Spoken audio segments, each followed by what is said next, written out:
Welcome to our channel. Family vlog श्लॉग्स।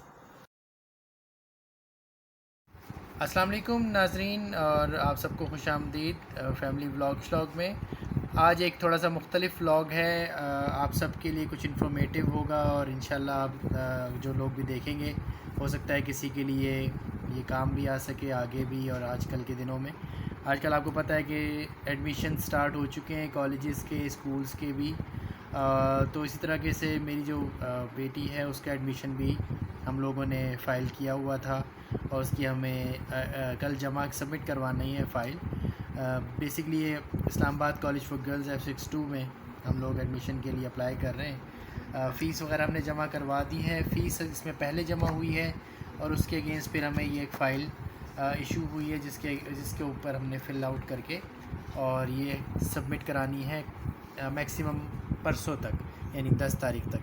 तो थोड़ा सा मैं आपको इसकी ब्रीफ़ दूंगा कि क्या क्या इसके अंदर ज़रूरत है, क्या क्या रिक्वायरमेंट्स हैं और आपके साथ इसको फिल भी करता हूँ। जी, सबसे पहले आप ये इंस्ट्रक्शन साइड है, इसको आप पढ़ लें गौर से।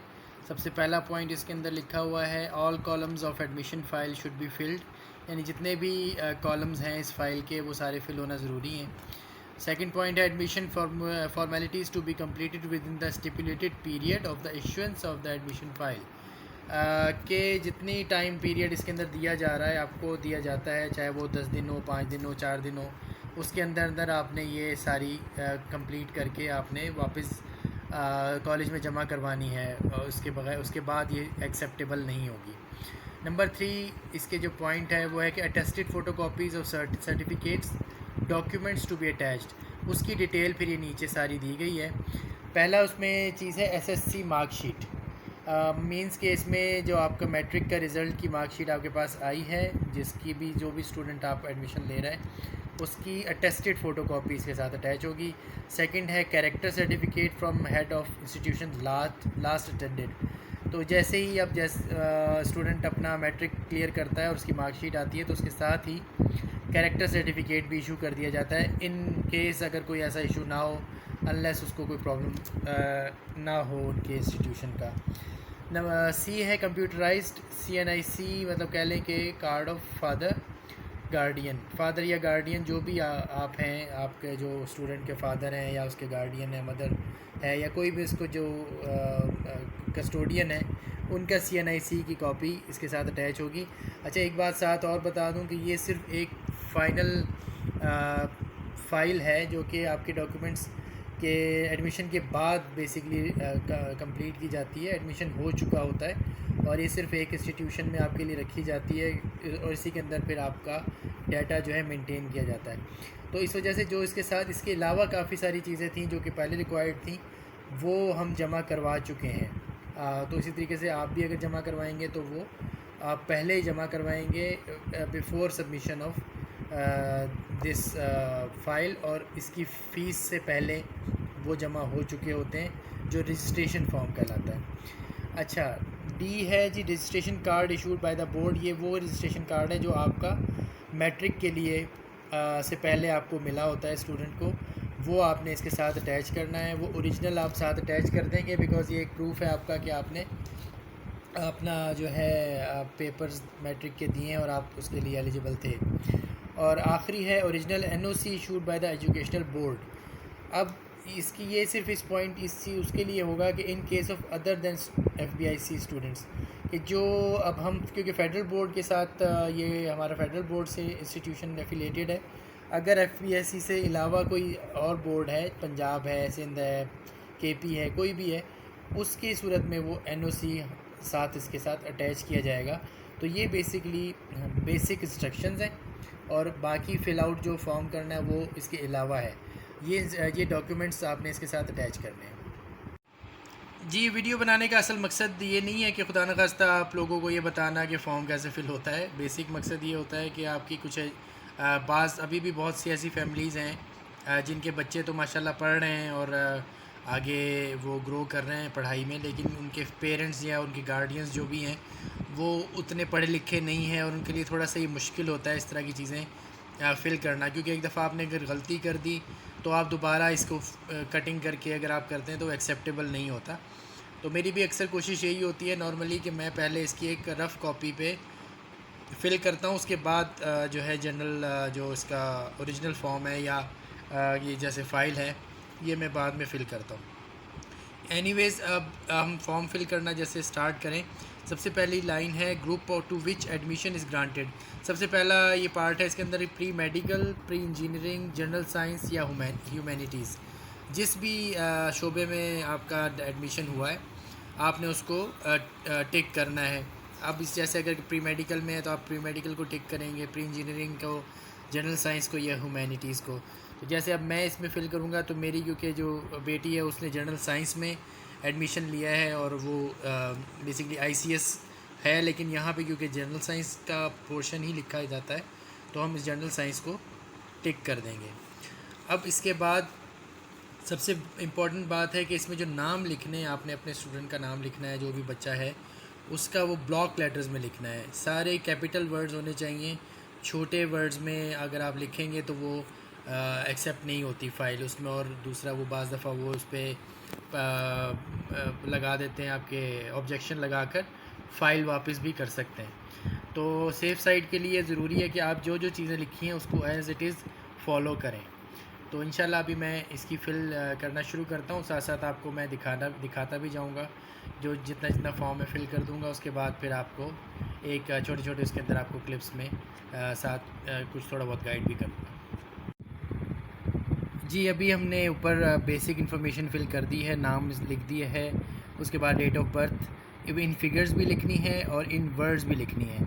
जैसे कि आप रुपीज़ जब आप किसी चेक पर लिखते हैं या कहीं भी लिखी जाती है तो वो दोनों तरीके से लिखी जाती है ताकि गलती की गुंजाइश ना हो, और पढ़ने में अगर कोई गलती हो रही हो तो इससे आपको सही पता चलता है कि बेसिकली क्या लिखा है। जैसे 21 जनवरी 2005, बाज़ दफ़ा ऐसा लिख दिया जाता है कि वो 5 जो है वो 6 लगना शुरू हो जाए, या 1 2 लगना शुरू हो जाए, या 2 का शेप कुछ और बन जाए, तो वो इसको अगर कहीं पे मिस्टेक हो तो वो उसको ये करेक्शन कर देता है। इसके बाद नीचे आएगा प्लेस ऑफ बर्थ। तो जैसे अब मेरी बेटी का जो पैदाइश थी वो क्योंकि रावलपिंडी में हुई थी तो हम यहाँ पे रावलपिंडी लिखेंगे।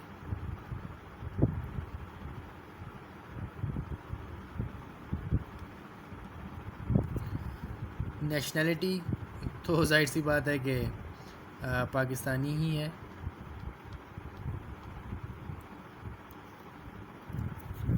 रिलीजन लिखा जाएगा, जो भी आपका रिलीजन होगा, इस्लाम है या क्रिश्चियनिटी है या जो भी XYZ कोई भी आप रिलीजन फॉलो करते हैं वो आप यहाँ पे लिखेंगे। अब डोमिसाइल का इन्होंने पोर्शन दिया हुआ है। डोमिसाइल क्योंकि अभी हमारा बना ही नहीं है, बच्ची का बना नहीं है, तो इसलिए हम इसको वैसे हम ख़ाली छोड़ देंगे। बेसिकली इसकी कोई ऐसी कोई प्रॉब्लम नहीं होगी, बिकॉज़ इनको भी कॉलेज को भी इन्फॉर्मेशन होती है कि अभी क्योंकि मैट्रिक का रिज़ल्ट आया है और अभी तो किसी ने भी डोमिसाइल नहीं बनवाया हुआ, और इस साल तो वैसे ही बड़े प्रॉब्लम्स हैं कोरोना की वजह से, आपको पता है कि इश्यूज़ हैं और अक्सर फैसिलिटीज़ भी बंद हुई हुई हैं, तो लिहाजा हम इसको एम्प्टी छोड़ देंगे। यहाँ पर लिखना है स्कूल कॉलेज लास्ट अटेंडेड। अब जो भी आपके बच्चे का या आप ख़ुद अगर फिल करें तो आपका जो भी अटेंडेड आपने लास्ट अटेंड किया है स्कूल या कॉलेज अटेंड किया उसका नाम यहाँ पर लिखा जाएगा। तो जैसे अब मेरी बेटी का जो एडमिशन हुआ था पहले, वो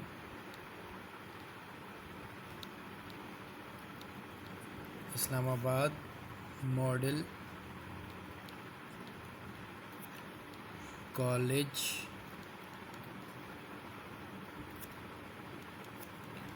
फॉर गर्ल्स F74, ठीक है। तो आपका जो भी होगा आप वही मेंशन यहाँ पे कर देंगे। अच्छा, यहाँ पर है ये part dues paid there up to the month. अब मंथ ऑफ, अब ये बेसिकली ये भी पार्ट जो है ये उस सूरत में कि आप माइग्रेट कर रहे हैं फ्रॉम वन कॉलेज या स्कूल टू अनदर। अगर आपने वहाँ पे जैसे 6 महीने की फ़ीस दी हुई है तो आप यहाँ पर लिख देंगे कि किस कहाँ के मंथ, कौन से मंथ तक आपने फ़ीस दी हुई है, तो उसके बाद आपकी फ़ीस स्टार्ट होगी। तो यहाँ पे हमें भी इसका कोई ऐसा ज़रूरत नहीं है, बिकॉज़ हम तो ऑलरेडी मैट्रिक के बाद अब ये एडमिशन ले रहे हैं, तो यहाँ भी कोई ये ख़ाली छोड़ेंगे। जी, यहाँ पर रजिस्ट्रेशन नंबर लिखा जाएगा बोर्ड का, जो भी आपको मिला हुआ होगा। हर स्टूडेंट का एक रजिस्ट्रेशन नंबर होता है बोर्ड के, जब एडमिशन्स होते हैं उस वक्त मिलता है। और name of the relevant board, जिस बोर्ड से आपने मैट्रिक किया है या हाँ सॉरी, जिससे आपने मैट्रिक किया है उसका नाम यहाँ पे लिखा जाएगा। वो पंजाब बोर्ड है या केपी बोर्ड है, सिंध बोर्ड है या FBISC है, तो आप यहाँ पे वही मेंशन करेंगे। जी, ऊपर जितनी डिटेल्स हैं वो सारी हमने फ़िल कर ली हैं। नीचे जब उसके बाद स्टूडेंट एकेडमिक रिकॉर्ड का एक पोर्शन आता है, ये ऊपर आ रहा था। उसके बाद अब ये आया है 12 नंबर से name of father. Father name लिखा जाएगा। Name of guardian if applicable, वो ज़ाहिर सी बात है नॉट एप्लीकेबल है तो इसलिए वो NA लिखा जाएगा। यहाँ पर computerize national identity card, number of father या गार्डियन का जो भी होगा वो यहाँ लिखना है, वो हम यहाँ पे मेंशन करेंगे।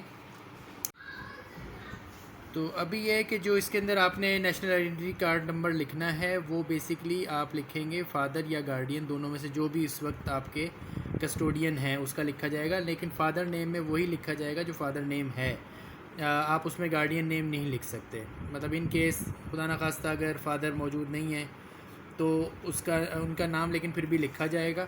गार्डियन अगर आपकी मदर हैं तो मदर नेम आ जाएगा। अगर आपके चचा ताया जो भी आपको उस वक्त आपके गार्डियन हैं वो आपका नाम लिखेंगे, आप उनका नाम लिखेंगे। और उसके बाद नीचे आईडी कार्ड नंबर भी आप गार्डियन का लिखेंगे जो आपके इस वक्त मौजूद होंगे। उसके बाद नीचे डिटेल्स आ जाएंगी। डेजिग्नेशन वो एक मेंशन करते हैं, मांगते हैं कि जी आप करते क्या हैं। ऑफिशियल बिजनेस एड्रेस या ऑफिस एड्रेस अगर आपका कोई है, आप जॉब करते हैं या तो उसका एड्रेस, बिज़नेस करते हैं तो उसका एड्रेस आपके फ़ादर का लिखा जाएगा या जो गार्डियन होगा उसका होगा। उसके बाद नीचे रेजिडेंशियल एड्रेस लिखना है आपने, जो भी आपका घर का मौजूदा पता है जहाँ पे आपसे कांटेक्ट किया जा सकता है और आप तक पहुँचा जा सकता है। टेलीफ़ोन नंबर ऑफ़िस का, घर का और मोबाइल नंबर, ये 3 चीज़ें लिखी जाती हैं। इसके अंदर आपने तीनों अलग अलग देने हैं। आप 3 एक जैसे नंबर्स दे सकते। देने को आप शायद लिख भी दें, लेकिन बेसिक इनका मकसद ये नहीं है कि आपके ये खाने पूरे करवा रहे हैं। असल का मकसद ये होता है कि कल को खुदा न खास्ता किसी भी तरीके से आपसे कांटेक्ट करने में कहीं भी मुश्किल आए तो आपके कम से कम इतने कांटेक्ट्स हों कि आपसे रब्ता किया जा सके। आप एक ऑफ़िस नंबर दे दें, अगर वहाँ पे आपके लैंडलाइन लगा हुआ है तो आप लैंडलाइन नंबर दे दें, और अगर आपका नहीं है तो आप वहाँ का मोबाइल नंबर कोई भी आपका दे दें। रेजिडेंस के अंदर अगर आपका कोई घर पे फ़ोन होता है, सेल नंबर, वो आप दे दें और अपना फ़ादर का मोबाइल नंबर दे सकते हैं। नेक्स्ट है पेरेंट्स एनुअल इनकम। अगर आप जो भी साल की आपकी इनकम है, यानी इसमें साल की इनकम मांगी गई है। अगर आप सपोज़ जो भी आपकी मंथली इनकम है उसको मल्टीप्लाई 12 से करेंगे और यहाँ पे आप उसकी अमाउंट लिखेंगे। बेसिक पे स्केल, अगर आपको गवर्नमेंट सर्वेंट आपके फ़ादर या गार्डियन जो भी हैं वो अगर वो हैं बेसिक पे स्केल में आते हैं तो वो यहाँ पे लिखा जाएगा। नीचे मदर्स ऑक्यूपेशन भी मांगी गई है। अगर वो कोई जॉब करती हैं तो यहाँ पे एड्रेस लिखा जाएगा, अदरवाइज़ नॉट एप्लीकेबल, जैसे हमने NA लिखा है इसी तरीके से यहाँ लिख देंगे। डिस्टिंक्शन अचीव्ड, अब ये स्टूडेंट के बारे में है, ये मदर के बारे में नहीं है। तो इन्होंने असल में इसके अंदर कोई एक चीज़ वो साथ लिखती हुई कि स्टूडेंट डिस्टिंक्शंस, क्योंकि अगर ये इसके साथ मैच करें तो वो अजीब सी वो हो रही है कि शायद इससे मैच कर रहा है। अगर आपके जो स्टूडेंट है उसने कोई डिस्टिंक्शन लिया है किसी भी चीज़ में, करिकुलर या करिकुलर एक्टिविटीज़ में, जैसे उसने कोई गोल्ड मेडल लिया है, कोई और चीज़ ली है स्टूडेंट के होने के हवाले से, तो वो आप यहाँ पर ज़रूर लिखें ताकि वो आपके रिकॉर्ड में ज़रूरी है लिखा जाना, ताकि वो आपको आगे चल के वो अपने काम आएगा। करिकुलर का मतलब है निसाबी पढ़ाई लिखाई का जो काम होते हैं। को करिकुलर मींस आप अगर पढ़ाई के अलावा खेल कूद है, आपके कोई और एक्टिविटीज़ हैं, जैसे कि आप किसी मुकाबले में हिस्सा लेते हैं, आप किसी तकरीरी मुकाबला है, बैतबाजी है, गर्ल गाइड हैं, बॉय स्काउट हैं, कुछ भी हैं, वो यहाँ पे आप लिखेंगे। इसके बाद नीचे बस यही मेंशन है, I hereby certify the above information is correct to the best of my knowledge and belief, के ऊपर जो कुछ मैंने लिखा है वो बिल्कुल सही है मेरे हिसाब से, मैंने इसमें कोई गलत बयानी नहीं की। और यहाँ पे आपके फ़ादर या गार्डियन के सिग्नेचर्स होंगे। इसके बाद नीचे वाला पोर्शन जो है वो सिर्फ ऑफिस यूज़ के लिए, वो ऑफिस वाले ख़ुद से इसको फ़िल आउट करेंगे। जी, जो फर्स्ट पार्ट था वो हमने अभी फ़िल कर लिया है। अभी सेकंड पार्ट जहाँ पे मैंने आपको पहले इंस्ट्रक्शंस बताई थी, उसके साथ ही आपने यहाँ पे खाना देखा है पेस्ट लेटेस्ट फ़ोटोग्राफ। अब ये बेसिकली खाना जो है ये पासपोर्ट साइज़ के लिए बनाया गया है, लेकिन अक्सर जगह पे 1 बाय 1 मांगी जाती है। लेकिन आपका क्योंकि इस फॉर्म पे सॉरी फ़ाइल पे क्योंकि पासपोर्ट साइज़ मांगी गई है, तो आप पासपोर्ट साइज़ अटैच कर दें, इसके साथ पेस्ट करिए इसको, बजाय इसके कि आप स्टेपल करें, क्योंकि यहाँ पे पेस्ट करना ज़रूरी है। इसके बाद नीचे आप देखें तो अंडरटेकिंग फॉर स्टूडेंट्स एक पोर्शन है, उसके अंदर कुछ क्लॉज लिखी हुई हैं कि मैं इसके अंदर सारे रूल्स और रेगुलेशंस को फॉलो करूँगा या करूँगी।